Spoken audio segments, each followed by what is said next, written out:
Selamat pagi teman-teman. Kita ketemu lagi nih. Kalian sehat-sehat kah di rumah? Masih di rumah ya? Kenapa kalian di rumah? Oh, masih pandemi Lause. Iya sama. Lause juga banyakan di rumah, tapi Lause juga bekerja. Jadi teman-teman, biarpun masih tetap di rumah, kita tetap beribadah. Teman-teman, sebelum kita beribadah, kita nyanyi dulu yuk. Nyanyi yang semangat nih. Nyanyinya Yesus berjanji. Ayo bangkit berdiri. Kita gerak badan, kita atraksikan lagu ini. Yesus berjanji. Yesus berjanji, Dia tak akan tinggalkanku. Yesus berjanji, Dia tak akan tinggalkanku. Kemanapun ku pergi, ku yakin Dia selalu sertaku. Yesus janjikan, Dia beri kemenangan. Apa yang ku kerjakan, pastilah Dia buat berhasil.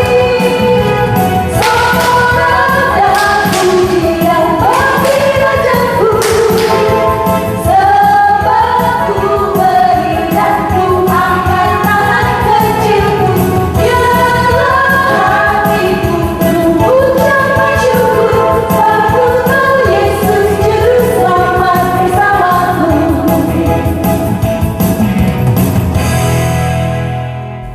Ya, sudah seger ya badannya ya. Kita sekarang berdoa ya. Dan sebelum kita mendengarkan firman Tuhan, mari kita berdoa dulu. Tuhan Yesus, kami mengucap syukur dan berterima kasih. Tuhan tetap memelihara kami sehingga kami boleh tetap sehat karena perlindungan daripada Tuhan. Tuhan Yesus, kami akan mendengarkan firman Tuhan. Kami akan mendengarkan cerita bagaimana persahabatan antara Daud dan Yonatan. Tuhan Yesus, biarlah kami boleh menyimak firman Tuhan ini. Biarlah Tuhan tolong kami mengerti apa arti persahabatan dan siapa sahabat kami yang sesungguhnya. Tuhan, tolong kami untuk diam baik-baik, untuk konsentrasi baik-baik dikala firman Tuhan disampaikan. Inilah doa kami Tuhan, dalam nama Yesus kami berdoa. Amin. Teman-teman, kita naikkan satu pujian lagi ya. Pujian ini mengatakan adalah Yesus terang dunia. Teman-teman tahu nggak? Kalau nggak ada Yesus, gelap di kegelapan dosa. Tapi Tuhan Yesus sudah datang. Maka Yesus datang menerangi kita, menerangi dunia. Yesus terang dunia.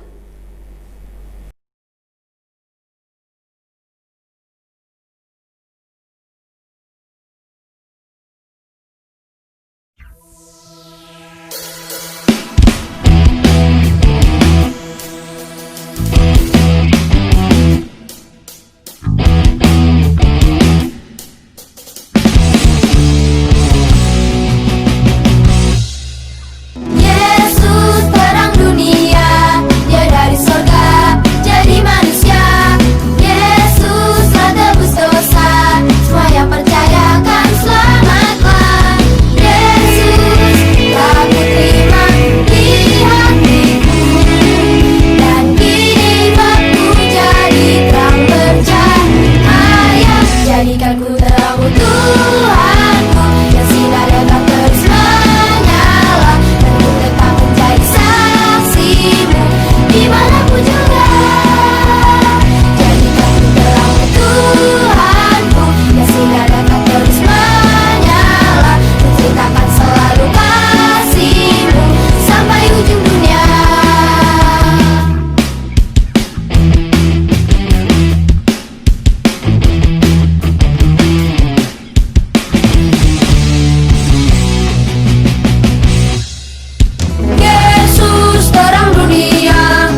sudah sehat ya badannya, ikut gerak-gerak tadi dengan lagu Yesus Terang Dunia.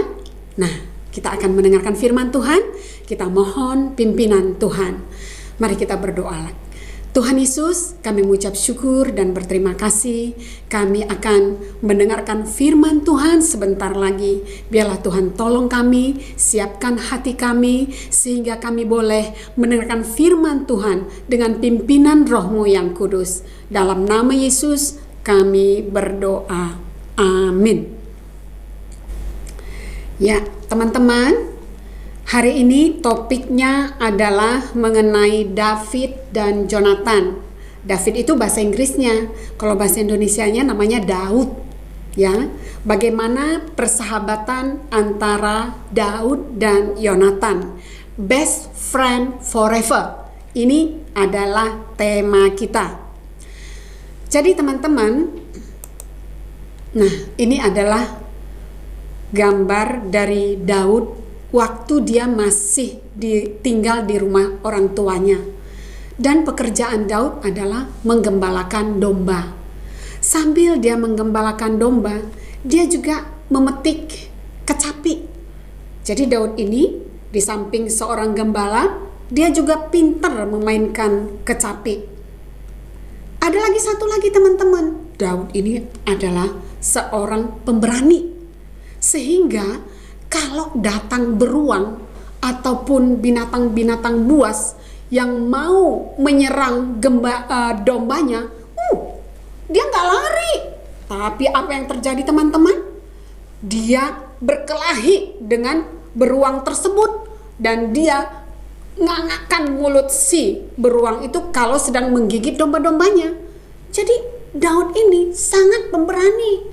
Jadi dia pemberani, dia pintar main musik, dia juga adalah seorang gembala. Daud ini adalah anak paling kecil, masih banyak kakak-kakaknya di atasnya. Tahukah kalian siapa nama papanya? Papanya namanya Isai. Mereka tinggal di kota Bethlehem.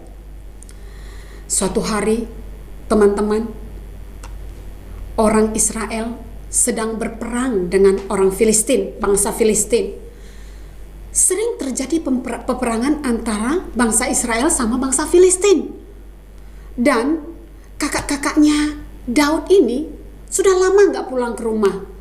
Sehingga papanya Isai bilang, Daud anakku, bisakah engkau pergi ke medan peperangan? Kenapa, Pak? Ini bawalah bekal untuk kakak-kakakmu di sana. Mereka sudah lama gak pulang. Dan kamu lihatlah bagaimana peperangan itu di sana. Apakah kita kalah ataukah menang? Pergilah, anakku, katanya begitu. Lalu Daud pun pergi ke medan pertempuran. Apa yang terjadi, teman-teman? Wah, dia kaget sekali. Orang Israel takut. Orang Israel kayak merunduk begitu. Mereka takut menghadapi bangsa Filistin. Kenapa takut, teman-teman? Karena bangsa Filistin itu ada namanya seorang pahlawan mereka yang tinggi besar. Perisainya aja harus dipegang oleh satu orang. Dan tombaknya itu gede sekali. Pedangnya panjang. Orangnya tinggi besar. Dan dia menantang bangsa Israel. Hayo, bangsa Israel, siapa di antara kalian yang bisa datang melawan aku? Ayo maju. Kami akan berhadapan satu persatu. Kalau kami kalah, kami akan menjadi hambamu. Tapi kalau kamu yang kalah, kamu akan menjadi hamba kami. Wah, bangsa Israel gak ada yang berani, teman-teman. Melihat Goliat yang begitu tinggi, begitu besar. Kalau dia berjalan, tung, tung, tung, bumi pun gemetar. Waktu Daud mendengar itu, dia tidak ada takutnya, teman-teman. Dia berkata kepada komandan perang, Aku akan maju melawan orang itu, katanya. Waktu dia bilang mau maju melawan ini, kamu ini masih anak kecil. Aku berani menghadapi dia. Aku akan melawan dia karena dia menghina umat Tuhan. Aku akan menantang dia satu persatu. Aku akan disertai oleh Tuhan Allahku. Aku akan melawan dan mengalahkan dia karena Tuhan beserta dengan aku, kata Daud. Wah, orang-orang pun kaget. Kemudian Daud pun dibawa kepada Raja Saul, karena waktu itu rajanya adalah Raja Saul, raja pertama bangsa Israel. Dibawalah Daud ini ke hadapan Saul. Saul melihat, katanya anak ini akan pergi melawan orang Goliat itu yang tinggi besar kayak raksasa itu. Wah, kok bisa, pikir Saul. Ya sudah, kalau memang dia yang berani dan tidak ada di antara kita yang berani, ya sudah. Baju perangnya Saul pun dipakaikan kepada Daud. Waktu dipakaikan, Daud gak bisa jalan, keberatan. Akhirnya dia lepaskan baju perang, dia lepaskan perisai, dia lepaskan perlengkapan perang yang diberikan oleh Saul. Dia pun pergi ke sungai, dia ambil 5 buah batu licin, ditaruhnya di tempatnya. Kemudian dia maju melawan si Goliat. Waktu dia maju, si Goliat meremehkan dia. Anak kecilkah aku atau anjingkah aku sehingga engkau yang datang kepadaku? Hei, berani-beraninya kamu datang kepadaku ya? Kata Goliat. Si Daud pun tanpa membuang-buang waktu, teman-teman, dia ambil sebuah batu dari kantongnya, kantong tempat mengambil batu itu dia ambil, kemudian dia puter-puter itu batu ya seperti ketapel, langsung dia lemparkan, pung, tepat kena di dahinya, teman-teman, di dahi si Goliat. Goliat yang tinggi besar, raksasa, jatuh terjerebab. Waktu Goliat jatuh, bangsa Israel yang tadinya nggak berani, sekarang mereka bersorak keluar dari tempat mereka masing-masing. Mereka merayakan kemenangan karena pahlawan besar orang Filistin, Goliat itu kalah. Sementara Daud pun mengambil pedangnya si Goliat, dia belek itu lehernya, putus kepalanya itu.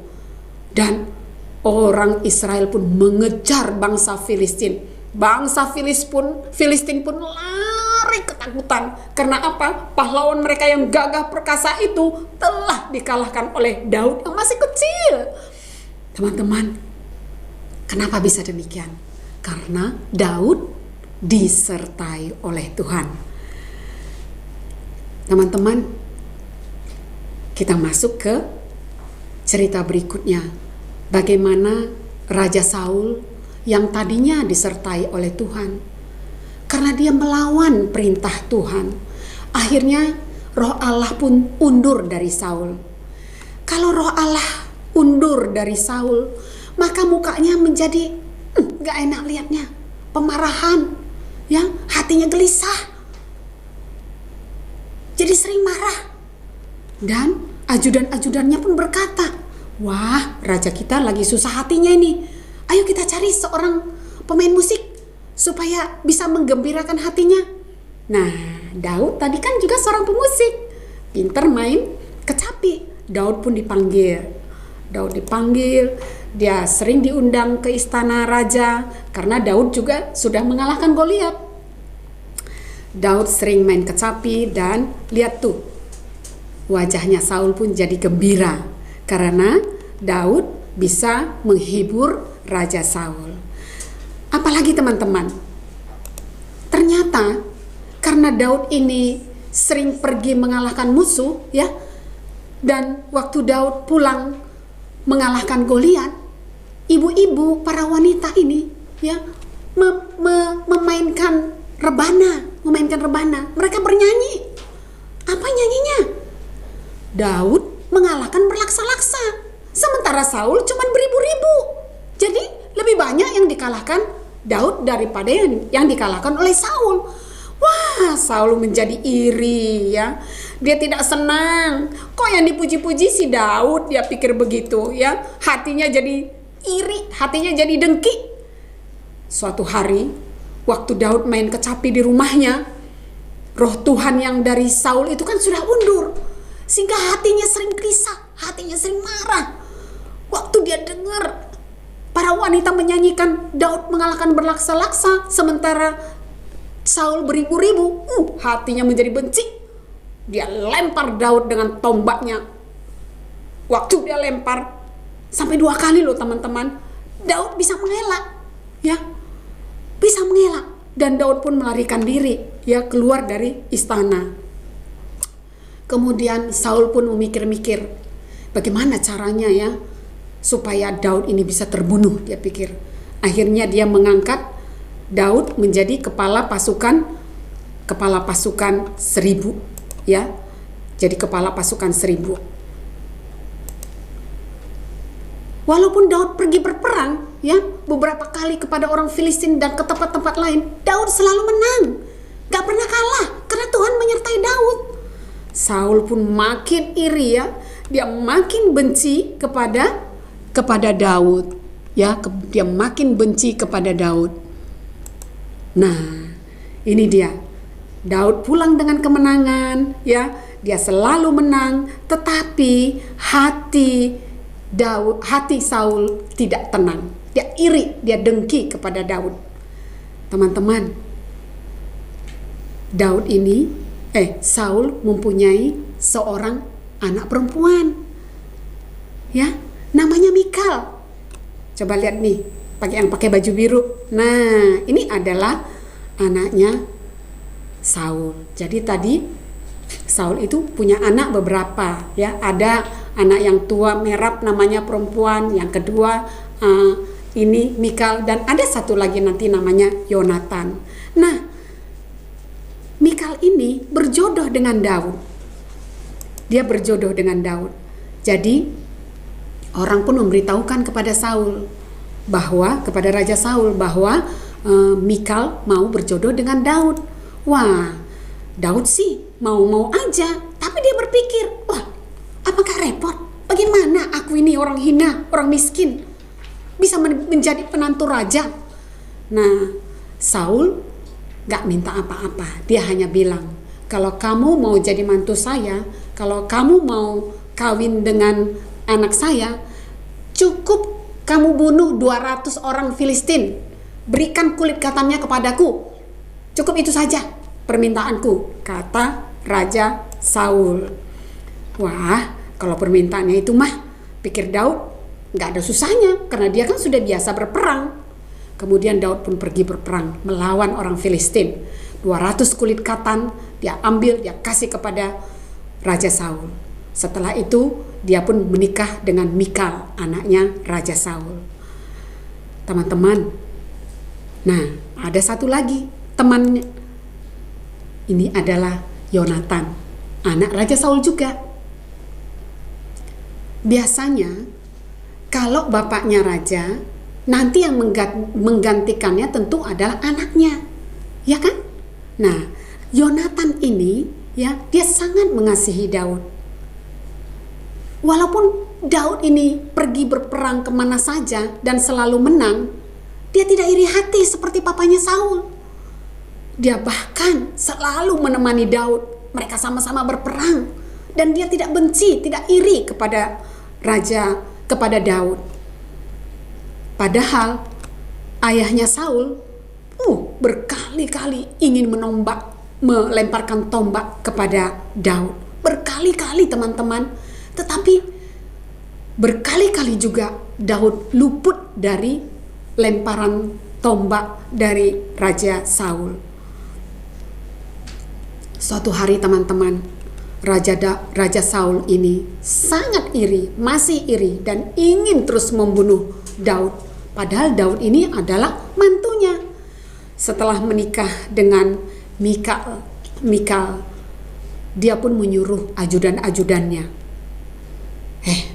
coba kamu pergi ke rumahnya Daud, kamu intai rumahnya. Besok pagi kamu pergi ke rumahnya. bawa dia ke sini. Aku mau bunuh dia, kata Raja Saul. Tetapi apa yang diperbuat oleh Mikal? Waktu perwira-perwiranya Saul ya mau mengintai rumahnya, rupanya Mikal lihat dari jendela. Ada perwira-perwira ayahku ini, dia pikir, buat apa mereka mengintai rumahku? Mungkin ada sesuatu ini terjadi. Dia punya firasat, teman-teman. Kemudian dia panggil suaminya, Daud, kamu malam ini harus pergi. Kamu malam ini harus melarikan diri. Kalau enggak, besok pagi kamu akan ditangkap sama ayahku. Kemudian Mikal pun menyuruh Daud ya keluar dari loteng, keluar dari jendela, melarikan diri. Kemudian Daud pun pergi melarikan diri, teman-teman. Besok paginya perwira-perwiranya Raja Saul mendatangi rumah rumah Daud. Waktu ditanya kepada Mikal istrinya, mana Daud?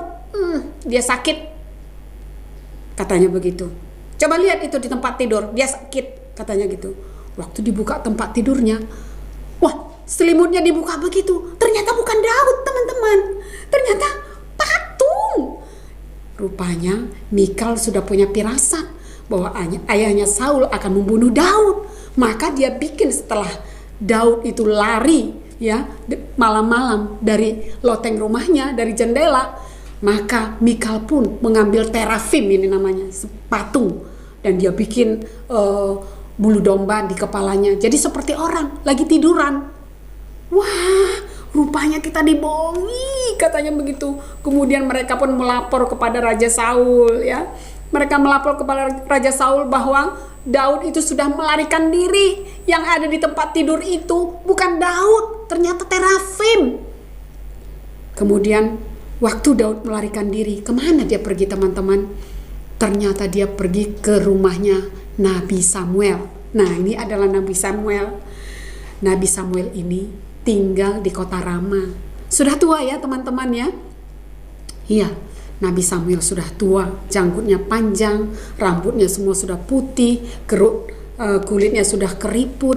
Kemudian Daud pun menceritakan segala sesuatu yang diperbuat oleh Saul kepadanya.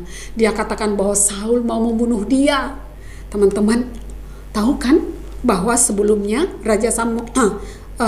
Nabi Samuel ini sudah mengurapi Daud menjadi raja. Sudah di kitab sebelumnya. Dan waktu Daud menceritakan perihal mengenai Raja Saul yang akan membunuh dia, Nabi Samuel pun melepaskan Daud supaya pergi melarikan diri. Maka Daud pun pergi melarikan diri. Nah, teman-teman, tapi Daud kan masih punya teman, ya. Dia masih punya sahabat. Sahabatnya itu adalah anak raja. Sahabatnya itu namanya Yonatan. Yonatan sudah tahu bahwa nanti yang akan menjadi raja bukan dia, tetapi Daud. Dan dia ingin melindungi Daud, karena dia mengasihi Daud seperti jiwanya sendiri, seperti dirinya sendiri. Dia tidak mau Daud terluka. Walaupun ayahnya sering mau membunuh Daud, tetapi dia selalu membela Daud. Suatu hari Daud sama Yonatan bertemu di tempat rahasia tentunya. Mereka tahu bahwa besok itu bulan baru. Artinya apa, teman-teman? Bulan baru itu artinya semua orang yang sahabat raja, keluarga, ya, panglimanya akan makan bersama-sama dengan raja. Dan kursinya pun sudah ada sendiri-sendiri. Ini kursinya Yonatan, ini kursinya Abner. Abner itu adalah panglima perangnya, duduk biasanya di sebelahnya Raja Saul. Karena mereka akan merayakan bulan baru dan akan makan besar, Daud harus hadir. Tapi kan Daud berpikir, mana mungkin aku hadir, Yonatan, sedangkan papamu itu mau bunuh aku. Ya, begini sajalah, kita mengadakan kesepakatan aja. Jadi Daud bilang sama Yonatan, kamu bilang aja sama Raja Saul, katakan kepada ayahmu bahwa aku tidak bisa hadir karena akan menghadiri upacara pengorbanan di Bethlehem, di tempat sanak saudaraku. Jadi aku diundang untuk pergi ke sana. Jadi kamu katakan aja seperti itu. Iya, nanti akan kukatakan seperti itu. Dan mereka mengadakan persepakatan lagi, bikin kode, ya. Ada lagi yang akan kita sepakati, kata Yonatan. Begini, aku nanti besok itu akan membawa bujangku, pembantuku, untuk bawa panah. Kalau saya katakan kepada bujang saya itu, ambil anak panah itu, lebih ke sana.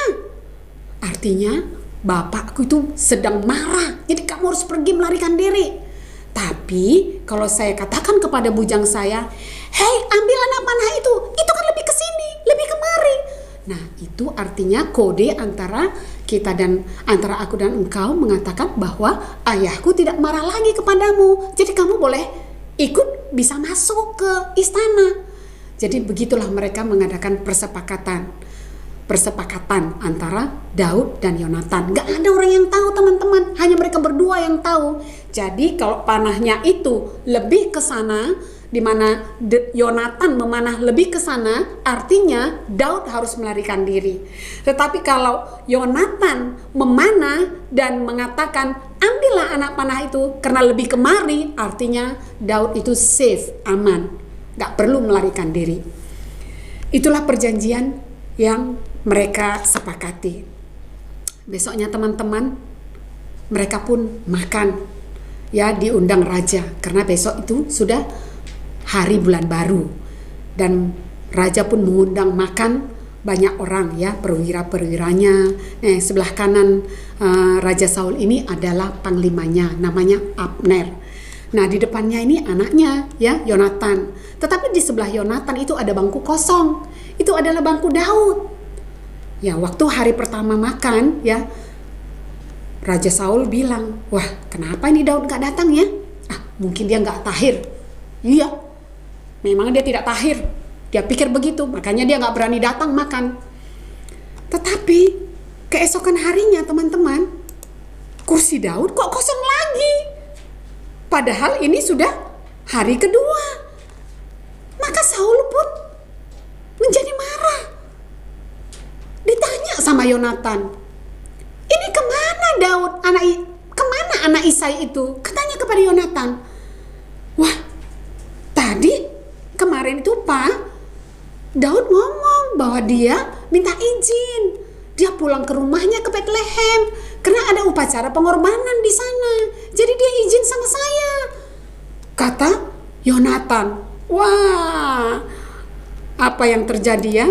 Setelah Yonatan mengatakan bahwa Daud minta izin karena pergi ke rumahnya, Daudnya pergi ke tempat keluarganya mengikuti upacara pengorbanan, Saul pun menjadi marah sekali kepada Yonatan. Kamu itu, ya, bukankah kamu gak tahu selama Daud itu masih hidup, kamu itu gak bisa jadi raja? Raja Saul begitu marahnya sampai-sampai dia pun melemparkan tombaknya kepada anaknya sendiri, kepada Yonatan. Dia lemparkan tombak kepada Yonatan. Yonatan pun menjadi marah sekali. Waktu dia marah, dia tinggalkan itu perjamuan makan itu. Dia pergi ke padang, ke tempat persembunyiannya Daud. Dia membawa bujangnya yang membawa anak-anak panah. Dia panggil bujangnya sambil mereka berjalan menuju tempat Daud bersembunyi. Dia pun memanah, ya, maksudnya memanah kepada sasaran yang jauh sekali, sehingga dia berkata kepada bujangnya, ambil itu anak panah, bukankah anak panah itu lebih ke sana? Belum lagi diambil yang satu, sudah dipanahkan lagi sampai lewat lagi kepala anak itu. Ini dipanah lagi sama Yonatan. Ayo cepat, lari, anak panah itu sudah lebih ke sana, ambil cepat, katanya gitu. Setelah dikumpulkan anak panah itu semuanya yang sudah dipanahkan oleh Yonatan, anak bujangnya itu pun memberikan panah itu, dan setelah itu anak ini pun disuruh pulang membawa semua peralatan panah. Dia bilang, Yonatan mengatakan kepada bujangnya, "Pergilah engkau pulang ke kota," katanya demikian. Anak itu pun pulang ke kota tanpa tahu apa arti aba-aba itu. Tadi kan mereka sudah berjanji antara Daud dan Yonatan bahwa kalau anak panahnya lebih ke sana, artinya Daud tidak safe. Daud sedang dalam bahaya. Tetapi kalau Yonatan berkata, anak panah itu lebih kemari, artinya Daud safe, bisa datang ke hadapan raja untuk makan bersama. Tapi ternyata Raja Saul begitu marahnya kepada Yonatan. Teman-teman, setelah anak itu pergi, Daud pun keluar dari persembunyiannya di balik batu. Dia datang kepada Yonatan. Yonatan, katanya begitu, dia sembah sujud kepada Yonatan. Ya, karena apa? Karena Yonatan memberitahu kepada Daud bahwa ayahnya ingin membunuh dia, dan Daud pun harus pergi melarikan diri, pergi dari istana yang tadinya mereka sama-sama berperang. Kalau mereka pergi berperang, tetapi sekarang mereka harus berpisah karena Saul ingin mencelakakan Daud. Saul ingin membunuh Daud.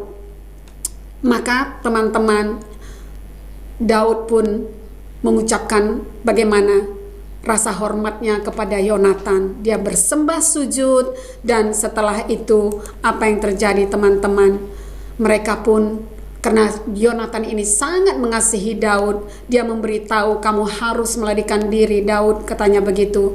"Hanya demi Tuhan yang hidup," katanya gitu. "Ini adalah menjadi kesaksian antara aku dan engkau, antara keturunanmu dan keturunanku. Kalau kamu nanti menjadi raja, akulah yang menjadi orang yang kedua." Nah, teman-teman, Yonatan sama sekali tidak iri hati kepada Daud. Dia malah mengasihi Daud. Dia menyayangi Daud seperti dirinya sendiri. Walaupun dia yang berhak menjadi raja, tetapi karena Nabi Samuel sudah mengurapi dia menjadi raja, dia tetap mengasihi Daud. Mereka bersahabat, teman-teman. Mereka bersahabat sehingga Yonatan pun melepaskan Daud pergi. Coba lihat, mereka melambaikan tangan satu dengan yang lain, tetapi mereka sudah mengikat perjanjian bahwa antara keturunan Daud dengan keturunan Yonatan akan dipelihara ke depan oleh Daud kalau Daud nanti menjadi raja. Apa artinya ini, teman-teman? Begitu mengasihinya Yonatan kepada Daud, kasihnya kepada Daud itu tidak ada iri hati sama sekali, ya. Tidak ada amarah, tidak ada dengki seperti ayahnya Raja Saul. Tetapi Yonatan sangat bersahabat, sangat mengasihi Daud. Teman-teman, apakah kamu punya sahabat? Biasanya sahabat itu gak banyak, teman-teman. 1 orang atau 2 orang. Kalau teman baik bisa banyak, ya. Teman bisa banyak. Tetapi kalau sahabat itu gak banyak, 1-2 orang aja, atau mungkin cuma 1 orang, seperti Daud dan Yonatan. Mereka bersahabat. Teman-teman, tahukah kalian siapa sahabat sejati kita? Dia tidak pernah meninggalkan kita. Dia tidak pernah bikin kita susah. Siapa namanya, teman-teman? Yesus adalah sahabat sejati. Teman-teman, kalau kita senang, kalau kita sukacita, kalau kita sedih, bisa kita katakan kepada Yesus di dalam doa. Karena dia adalah sahabat sejati kita. Dia pasti mendengarkan doamu. Dia pasti mendengarkan doa Lausuli juga. Karena dia adalah sahabat sejati. Tahu nggak kalian? Tuhan Yesus itu sangat sayang kepada anak-anak. Dia sangat cinta kepada kalian. Dia sangat senang sekali kepada anak-anak. Dia mengasihi anak-anak. Bahkan Tuhan Yesus dikelilingi anak-anak. Dia pangku, dia bermain bersama mereka. Dan dia sering menceritakan firman Tuhan kepada anak-anak. Itu adalah Tuhan Yesus. Tuhan Yesus kita adalah sahabat sejati. Jangan jadikan yang lain menjadi sahabatmu. Doraemon kah? Siapakah? Bukan itu sahabat kita, teman-teman. teman kita, sahabat kita adalah Tuhan Yesus. Jadikan Tuhan Yesus sahabat sejatimu. Mau nggak teman-teman menjadikan Yesus sahabat kita? Mau ya? Jadi bersyukur untuk punya sahabat yang sejati seperti Tuhan Yesus. Itulah cerita mengenai Daud dan Yonatan. Yonatan mengasihi Daud. Yonatan tidak iri kepada Daud, tetapi dia mengasihi Daud seperti dirinya sendiri. Itu adalah kasih Yesus dalam hati Yonatan. Kasih itu juga yang ada dalam hati kita, sehingga kita pun bisa mengasihi Yesus. Asik ya ceritanya teman-teman? Iya, nanti kalian bisa baca ya cerita itu di mana aja, tapi panjang ceritanya teman-teman, di mana aja ya. Kalau kalian mau semangat bacanya, itu di 1 Samuel 18, 1 Samuel 19, 1 Samuel 20, banyak. Ada 3 pasal lebih lagi. Di pasal 23 juga ada. Nah, itu ada topiknya tadi di atas itu. Ya, ayat-ayat apa aja yang akan kita baca. Begitu ya, teman-teman? Iya. Sekarang tiba waktunya kita memberikan persembahan. Persembahan ini kita berikan ya, bisa melalui nomor rekening yang ada di layar ini ataupun melalui QR code, atau bisa juga dikumpulkan dan diserahkan kalau kalian datang ke gereja. Sambil memberikan persembahan, kita naikkan lagu pujian Jesus is my best friend.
ya.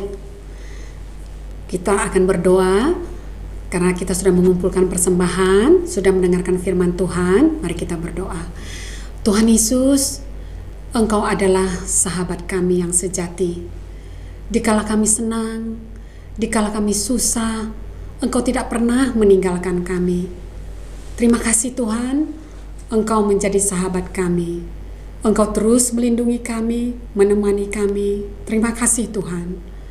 Tuhan Yesus, kami juga sudah mengumpulkan persembahan. Berkatilah persembahan ini Tuhan. Pakailah persembahan ini menjadi berkat bagi orang-orang lain. Terima kasih Tuhan Yesus, dalam nama-Mu kami berdoa. Amin. Ayat hafalan kita hari ini adalah dari Yohanes 15 ayat 13. Tidak ada kasih yang lebih besar daripada kasih seorang yang memberikan nyawanya untuk sahabat-sahabatnya. Teman-teman, sekali lagi kita baca sama-sama yuk. 1, 2, 3.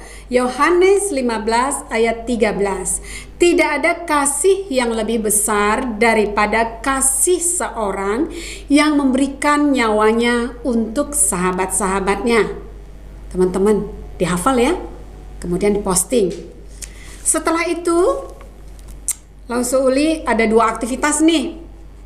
Nih, aktivitas yang pertama adalah ada 2 gambar nih, atas sama bawah. Bagaimana Yonatan ya yang memberikan aba-aba kepada bujangnya, bahwa kalau panah itu lebih ke sana, artinya Daud yang lagi ngumpet nih di balik batu harus melarikan diri. Tapi kalau panahnya lebih kemari, Daud safe, gak apa-apa. Nah, cari 8 perbedaan nih. Ini hampir sama nih gambarnya. Temukan 8 perbedaan. Kemudian diposting. Nah, satu lagi adalah, nah ini cari kata-kata atau nama. Ada nama Covenant, ada nama David. Carikan huruf-huruf di sini. Nanti di lingkarin atau di bold. Nah, asik ya teman-teman ya. Nah, ini adalah aktivitas yang akan kalian kerjakan. Bisa kerjakan Koko sama Dede sama-sama ya, setelah itu diposting. Oke teman-teman. Nah, bagus ya. Sekarang Lausu Uli mengucapkan terima kasih loh. Minggu-minggu lalu teman-temanmu atau kamu sendiri nih memposting ayat hafalan sama aktivitas. Nah, baca nih, ada nama-namanya loh. Kamu baca, ada nggak namamu di situ? Kalau kamu nggak punya nama di situ, berarti kamu nggak hafal ayat hafalan atau nggak bikin aktivitas. Nah, kali ini kamu harus hafal ayat hafalan dan buat aktivitas, kemudian posting. Nah, minggu depan akan dibuat tuh nama-namanya siapa yang bikin. Oke ya teman-teman ya, setuju ya? Setuju. Ya, Lausu Uli kira sudah selesai nih. Udah selesai semua. Udah firman Tuhan, udah persembahan, udah hafal ayat hafalan, udah juga aktivitas. Berarti ibadah kita hari ini sudah selesai. Sampai ketemu minggu depan. Tuhan berkati.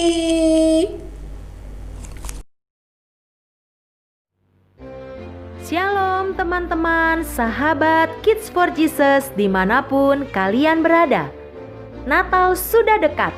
Dan Natal tahun ini sangatlah istimewa karena semua merayakan Natal dari rumah masing-masing. Maka tema Natal anak tahun ini Christmas from Home. Kapan ya pelaksanaannya? Minggu 6 Desember 2020 dari jam 11 pagi hingga selesai. Kabar sukacita Natal dibawakan oleh Lause Michael Sanders dan Sikimi dari Jakarta. Masa pandemi tidak mengurangi sukacita kita menyambut Natal. Apa yang harus teman-teman lakukan? Yang pertama, bergabunglah dalam kebaktian Natal online tepat waktu melalui recording YouTube channel. Yang kedua, berbagi kasih membawa hadiah seharga 15.000 berisi masker dan dibungkus dengan kertas kado. Tapi maskernya jangan berbahan scuba ya. Diberikan kepada lause-lause pada tanggal 6 Desember dari jam 2 siang hingga jam 5 sore di gereja melalui drive-thru. Bersamaan kalian mengambil hadiah Natal dari lause kelasnya masing-masing. Wah, senang ya, kalian juga tetap mendapatkan hadiah. Yang ketiga, bawalah persembahanmu. Selama teman-teman mengikuti kebaktian online di masa pandemi, persembahan yang sudah kalian kumpul, yang sudah kalian taruh di dalam amplop, maka kalian akan kumpulkan di gereja pada tanggal 6 Desember. Jangan lupa ya, persembahan Natal juga kita bawa ke rumah Tuhan dengan sukacita. Lose tunggu ya di kebaktian Natal online, dan Lose juga tunggu kehadiran kalian secara drive-thru pada tanggal 6 Desember jam 2 siang ya. Hingga jam 5 sore jangan lupa. Lewat dari jam itu sudah nggak ada Losenya. Sampai jumpa dan terima kasih atas kerjasama dan perhatian teman-teman. Tuhan Yesus memberkati.